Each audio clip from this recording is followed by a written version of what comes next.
As a Christian who works with children, the treatment of children seeking asylum is a subject I feel strongly about. I'm wondering what is being done to help children transition well into the Australian culture and deal with personal trauma. Yeah, so RACS represents a really large number of unaccompanied children throughout New South Wales and indeed throughout the country.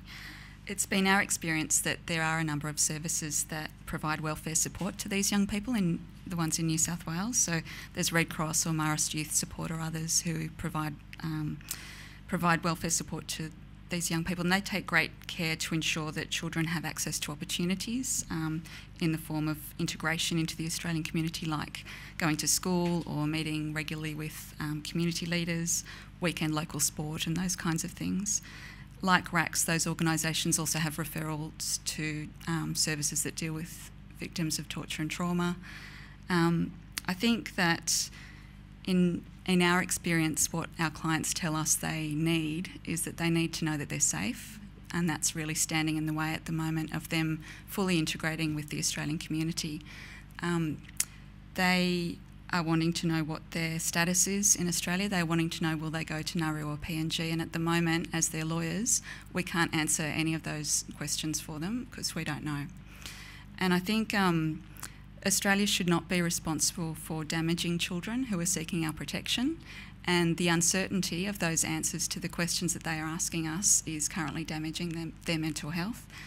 RACS opposes the use of remote locations for detention for families and children for any length of time, particularly for unaccompanied children, and transferring infants and children offshore is unnecessarily punitive. Infants and children should be afforded their basic rights of freedom, healthcare, education and play. Greg Lake, you recently testified at the inquiry into children in detention, and your testimony went to the nature of selecting some children to make a point.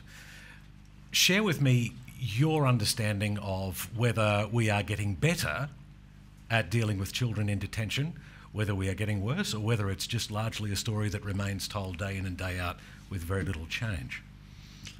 Look, the conditions for kids in any detention centre is always going to be difficult. The minister, who also appeared before that inquiry, made some very, I think, positive comments about his need and desire to see children removed from detention. I think we as a community need to hold him to account on those comments by saying things like, if you're going to claim a political win for having achieved a stopping or at least a slowing of boats, then the deterrent advantage of continuing to hold children in detention on Nauru is no longer required. And so if the reason why we haven't removed kids from detention already tonight is that we're slowly unpicking that aspect of our policy, our deterrent policy, so that we can maintain this boat stopped status, well, the boats have stopped. You've done it. Congratulations. Take the kids out. How long does it take, Philip Ray? I want to see children treated humanely. It is not a business of trying to essentially punish children.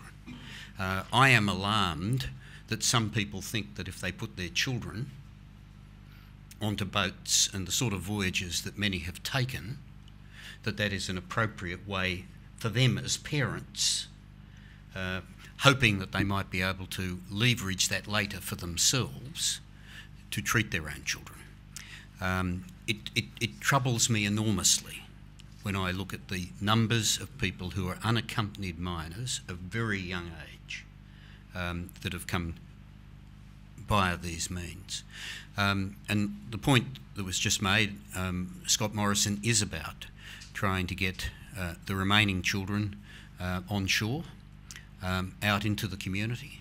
It is going to take time. It won't happen quickly because you need to be satisfied that the arrangements that you make are going to be appropriate for their needs as well. But I think we will see more of that as time goes on.